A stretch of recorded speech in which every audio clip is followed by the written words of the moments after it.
fechar, Mina, tem chance? Quem? Mina.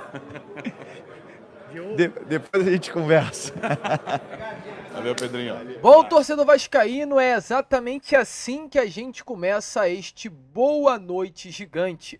Se já não bastasse uma vitória ontem contra o Atlético Goianiense, que colocou o Vasco na primeira parte da tabela, inclusive deixou o Vasco com 4 vitórias consecutivas dentro do Campeonato Brasileiro. Se já não bastasse os retornos de Payet que teremos nas próximas partidas, a chegada de Coutinho, Alex Teixeira e Souza, temos sim a possibilidade de ter no nosso sistema defensivo ninguém mais, ninguém menos do que o colombiano Yerry Mina. E é claro, a gente vai falar sobre isso aqui neste Boa Noite Gigante, mas também trazer tudo que rolou nestas últimas horas de quinta-feira. Quinta-feira de sorteio na Copa do Brasil. Quinta-feira de entrevista coletiva de Pedrinho. Uma quinta agitada dentro da nossa colina histórica. E é claro, como a gente sempre faz aqui também no canal, faço questão de dar as boas-vindas a todos vocês que estão chegando aqui pela primeira vez. Para quem ainda não me conhece, muito prazer, eu sou o Lucas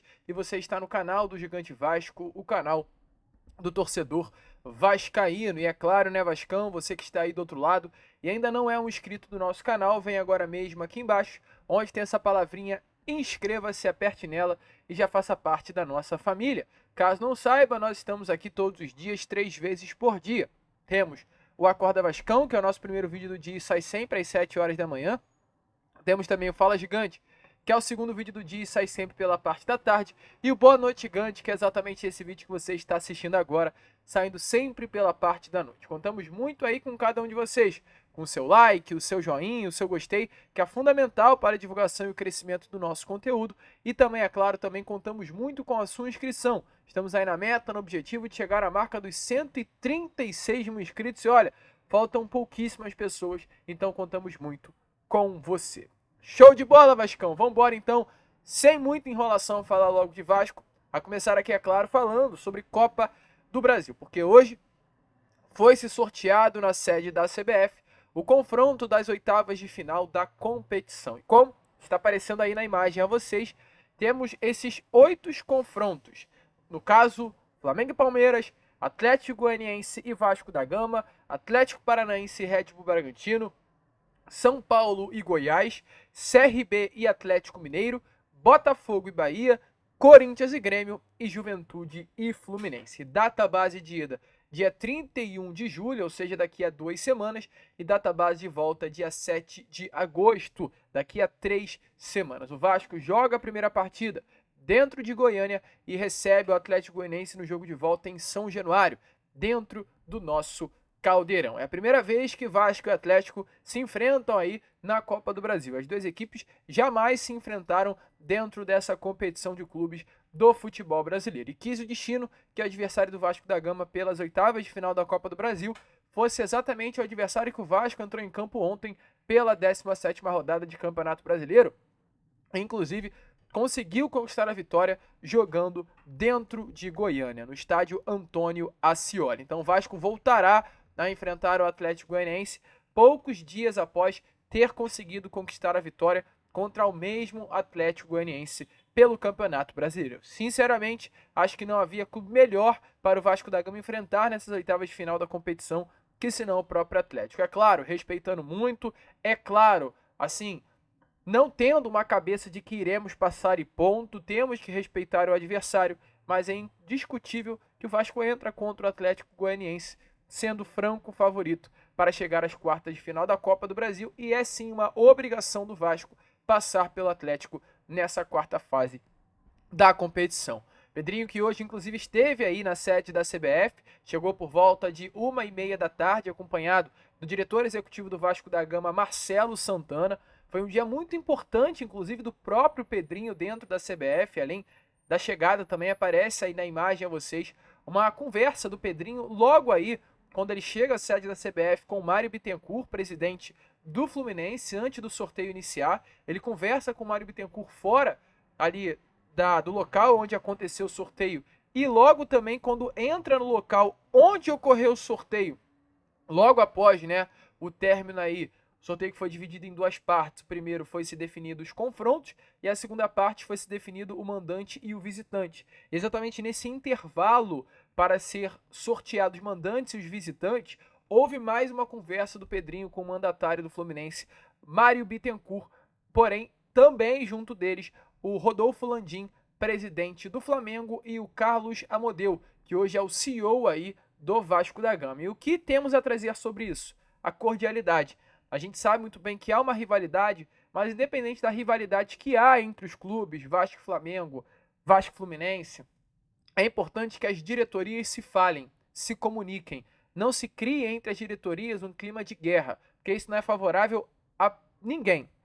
A gente viu nestes últimos anos no Vasco, um Vasco que rivalizava com as diretorias. Uma ideia burra, com todo respeito, uma ideia burra. A rivalidade ela tem que ficar apenas no meio da torcida, porque as diretorias elas têm que se falar sim, elas têm que se comunicar sim. O torcedor ele é passional, a diretoria tem que ser, mas até certo ponto, até dado limite. Sabe por quê? Porque você, querendo ou não querendo, o Vasco para ser grande, ele precisa do Flamengo. O Vasco para ser grande, ele precisa do Fluminense e vice-versa. O Flamengo para ser grande, ele precisa do Vasco. Sabe quem mais vai ganhar com o Vasco voltando a ser o Vasco da Gama? O Vasco voltando a competir, a ganhar títulos? O Flamengo. Porque quando chegar no Vasco e Flamengo, vai ser um jogo que vai parar o Brasil todo para todo mundo assistir. Então a gente que é passional, nós que somos aqui torcedores vascaínos, tudo bem a gente querer esse clima de guerra, esse clima de rivalidade. Mas para quem manda no Vasco, para a diretoria, para gestor, esse clima passional tem que ter um dado limite. E além de não ter um limite nas últimas gestões, era um posicionamento burro. Que nem sequer, assim, eles eram uma gestão que não se falava com os rivais, conseguiram todos os problemas com o Maracanã por exatamente não se falar e eram ruins naquilo que faziam. Então, assim, não tinha moral absolutamente nenhuma com a torcida do Vasco para tal. E essa cordialidade que foi vista nessa tarde de hoje na sede da CBF tinha um motivo. Vasco e Fluminense irão se enfrentar já já pelo Campeonato Brasileiro. Salvo engano, pela terceira rodada do segundo turno, no caso, pela 20ª rodada do Campeonato Brasileiro, Vasco e Fluminense irão se enfrentar. O primeiro jogo foi com o mando do Fluminense e o segundo jogo, o mando será do Vasco da Gama. Inicialmente, esse jogo estava marcado para Cariacica, mas há uma possibilidade desse jogo sim acontecer no Rio de Janeiro. E um dos motivos dessa conversa foi para exatamente Vasco e Fluminense, com Pedrinho e Mário Bittencourt, entenderem mais um pouquinho sobre esse local, onde será o clássico no retorno. Engenhão, Maracanã, Cariacica, o Pedrinho falou nessa tarde de hoje. A gente não pensa em quantidades em si de forma muito pontual. E como o mercado ele é muito duro, a gente trabalha de uma forma bem sigilosa para não abrir. Obviamente a gente sabe que todos os clubes têm uma análise de mercado e de desempenho forte. Obviamente todos os jogadores que nós já estreamos e mapeamos, os outros clubes também fazem isso. Todos os clubes têm uma prateleira de orçamento, né? Então, obviamente, de repente a nossa prateleira é diferente de alguns outros clubes, mas a gente sempre trabalha em sigilo. Então, assim, a gente está na expectativa ainda de mais uma ou duas contratações. É muito difícil, né? Mas além da janela, obviamente, a gente tinha uma recuperação dentro do próprio elenco, de potencializar o jogo deles. Eles tinham um abalo emocional estruturado ali muito ruim, né? Uma mentalidade muito ruim que foi impregnada ali. E eu sabia do potencial deles técnico e de rendimento e de competitividade. A gente está, obviamente, percebendo isso. Mas tem mais coisas que a gente pode acrescentar para que a gente seja forte até o final da temporada. Do vascaíno, como vocês viram aí, né? Realmente o Pedrinho deixando muito bem claro sobre a possibilidade dessa partida acontecer no Rio de Janeiro. E além disso também, durante esse papo que teve Pedrinho com a imprensa que esteve presente na CBF nessa tarde de hoje, foi-se também comentado sobre algo que rolou exatamente ontem.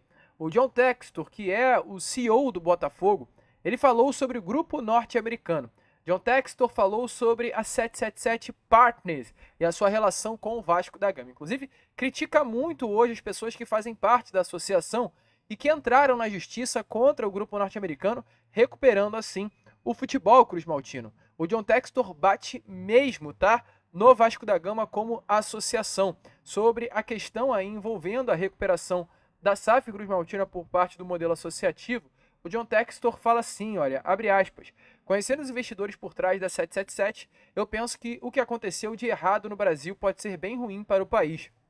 Que o clube social foi até o tribunal e tomou o controle do clube. Ele pode até estar certo sobre os problemas na 777, mas acho que deveriam ter esperado até a 77 violar alguma cláusula do acordo. O dinheiro por trás da 777 ainda está lá e é muito bem capitalizado. É uma grande empresa de seguros. Se eles escolherem cumprir com o contrato, eles têm todos os recursos financeiros para isso.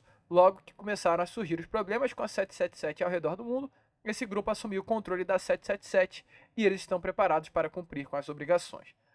John Textor falou isso, e essa fala não caiu nada bem no Vasco da Gama, porque o Pedrinho respondeu exatamente as falas do CEO botafoguense, e não respondeu em um clima agradável não, tá, torcedor? Muito pelo contrário, Pedrinho rebateu firme e forte as falas do CEO alvinegro. Deixou muito bem claro que, com todo respeito ao Textor, aspas do Pedrinho, ele mexeu em um campo que não tem o mesmo conhecimento que a gente.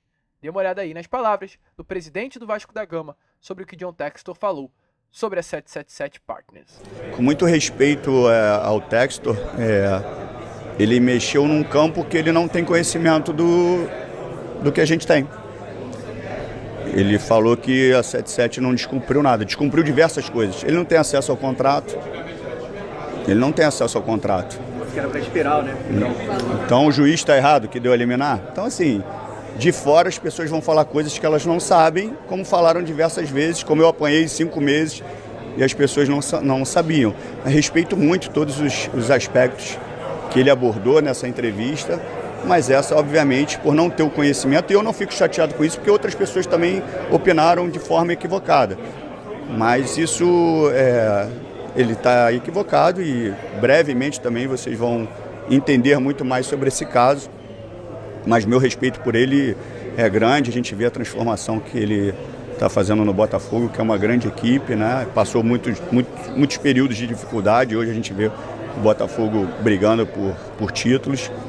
E o que a gente quer é isso, um futebol não só carioca, mas nacional, competitivo e forte. Né, meu amigo torcedor, acho que é de fato inegável, né, que o John Textor falou besteira. Falou algo que não deveria ter falado, algo que não é do conhecimento dele. Inclusive, passa longe de ser do conhecimento de John Textor algo relacionado ao Vasco da Gama, algo relacionado a 777. Mas é de americano para americano, né? Querendo ou não, John Textor é um norte-americano, assim como o grupo, né, que antes geria a SAF do Vasco da Gama, também é um grupo vindo dos Estados Unidos. E outra pergunta feita por Pedrinho, é claro, durante aí esse papo que teve com a imprensa, foi sobre a questão de reforços. Pedrinho foi questionado sobre a possibilidade de contratações nessa janela de transferências, assim como já havia sido há alguns dias atrás, na semana passada, na entrevista de apresentação do Felipe Coutinho. O Pedrinho ficou na sede náutica da Lagoa e ele falou um pouquinho sobre a questão envolvendo chegada de novos jogadores. Ele repetiu esse papo hoje durante a entrevista coletiva, mas logo após o término aí da entrevista, ele também disse sobre um nome, que é o Yerry Mina. E a gente traz aqui a vocês, primeiramente, as palavras de Pedrinho sobre a expectativa de trazer mais reforços nessa janela de transferência. A gente não pensa em quantidades em si de forma muito pontual. E como o mercado ele é muito duro, a gente trabalha de uma forma bem sigilosa para não abrir. Obviamente, a gente sabe que todos os clubes têm uma análise de mercado e de desempenho forte. Obviamente, todos os jogadores que nós já estreamos e mapeamos, os outros clubes também fazem isso. Todos os clubes têm uma prateleira de orçamento, né? Então, obviamente, de repente, a nossa prateleira é diferente de alguns outros clubes, mas a gente sempre trabalha em sigilo.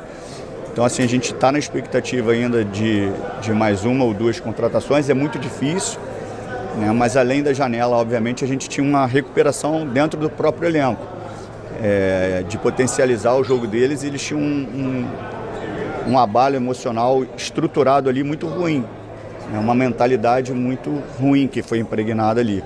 E eu sabia do potencial deles técnico e de rendimento e de competitividade. A gente está, obviamente, percebendo isso. Mas tem mais coisas que a gente pode acrescentar para que a gente seja forte até o final da temporada. Então, como vocês viram aí, né, torcedor, o Pedrinho fala sim que é uma expectativa grande de trazer mais nomes. E logo após o término dessa entrevista coletiva, o Fábio Azevedo, jornalista do canal Fanático Vascaínos, dá uma cutucada no Pedrinho.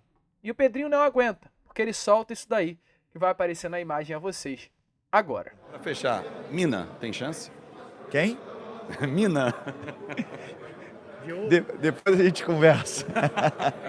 Valeu, Pedrinho. Abraço. Então, meu amigo torcedor vascaíno, como vocês viram aí, né? Pedrinho questionado e, olha, sinceramente, para bom entendedor, meia palavra basta, tá? A gente já trouxe aqui a vocês, né, essa situação do Vasco da Gama, a necessidade que o Vasco hoje tem de ir ao mercado e principalmente a confirmação por parte do próprio Pedrinho em outras entrevistas que realmente o Vasco iria atacar o mercado em busca de um zagueiro. O próprio Marcelo Santana, que hoje é o diretor executivo do Vasco da Gama, confirmou isso.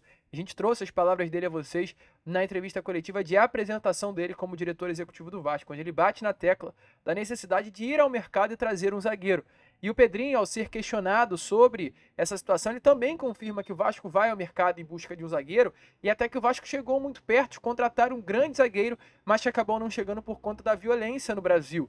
O Vasco foi atrás do Pepe, que vestiu a camisa da seleção de Portugal nesta última Eurocopa, foi atrás do André Ramalho, que foi apresentado ontem pelo Corinthians. O Vasco tentou a contratação do Dória, zagueiro que passou pelo Botafogo e acabou permanecendo no futebol do México, com passagem também pelo futebol europeu. O Vasco quer um jogador grande para a zaga. E falando em jogador grande, é inegável que o Mina faz parte desse grupo de grandes zagueiros que estão no mercado.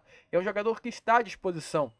O Mina é um atleta que nessa última temporada vestiu a camisa do Cagliari no futebol italiano, teve o seu contrato encerrado, o Cruzeiro até sondou o Mina, mas não conseguiu avançar nas tratativas, e hoje, após o contrato encerrado, ele segue livre no mercado à procura de um clube para a próxima temporada. O Mina, ele vestiu a camisa da Colômbia, sim, nessa última Copa América, disputou 2 jogos com a camisa da seleção colombiana, que inclusive chegou à final, né, da Copa América nesta temporada, está aí à procura de um novo clube, e o Vasco, de acordo com informações há poucos dias atrás do canal Na Torcida Vascaínos, tem o nome do Mina muito bem cotado internamente. Isso é de fato uma informação. E essa atitude do Pedrinho de tentar, assim, como a gente pode falar, né, desconversar sobre o Mina, é uma atitude bastante suspeita. Esse risinho do senhor Pedro Paulo evidencia de que sim, há algo acontecendo. Mina, que jogou muita bola no Palmeiras na temporada de 2016-17, jogou muita bola no Everton durante 5 temporadas, sendo titular de um dos principais clubes do futebol inglês, tem passagens por Barcelona, Fiorentina, Cagliari, pode estar chegando ao Vasco da Gama. Um baita zagueiro, um jogador que chega para reforçar e muito o sistema defensivo do Vasco. Um atleta que, jogando ali ao lado de um João Vitor, faz com que o Vasco tenha um sistema defensivo robusto, forte e de bastante qualidade. Te anima a possibilidade de uma chegada do Mina? Coloque aí, é claro, a sua opinião nos comentários. E só para fechar o vídeo, já que estamos falando sobre reforços, o Vasco não ganha reforços, né? Mas ontem a gente teve algumas informações aí que temos que trazer a vocês. Uma delas é sobre Gabriel Peck, porque o Cria está brincando no futebol norte-americano. Ontem, simplesmente, o Cria deu mais 2 assistências na vitória do Los Angeles Galaxy sobre o Colón do futebol norte-americano. Com isso, Gabriel Peck chegou ao seu 23º jogo com a camisa do Los Angeles Galaxy a 11 assistências e 9 gols marcados. São, nesse momento, exatamente 20 participações em gols em 23 partidas com a camisa do Los Angeles Galaxy. Gabriel Peck está sobrando no futebol norte-americano. No caso, Los Angeles Galaxy venceu a equipe do Colorado Rapids, do Colorado, né, pelo placar aí de 3-2. Isso, Gabriel Peck brilhou. Egnaldo também brilhou ontem. O Shakhtar Donetsk, que enfrentou a equipe do Besiktas em um amistoso de pré-temporada, e o Egnaldo foi responsável por marcar um gol nessa partida que aconteceu ontem no território europeu. Um gol de cabeça bem característico aí, centroavante, como é o nosso Egnaldo, tal do Ovonaldo, que brilhou aí na Série B do Campeonato Brasileiro de 2022. Show, Vascão! A gente agora vai ficando por aqui. Esse foi o nosso Boa Noite Gigante. Amanhã, às 7 horas da manhã, estaremos aqui de volta com a Acorda Vascão e, é claro, contando aí com a presença de todos vocês. Vamos que vamos, se inscrevam, compartilhem e, como sempre falamos aqui, saudações vascaínas!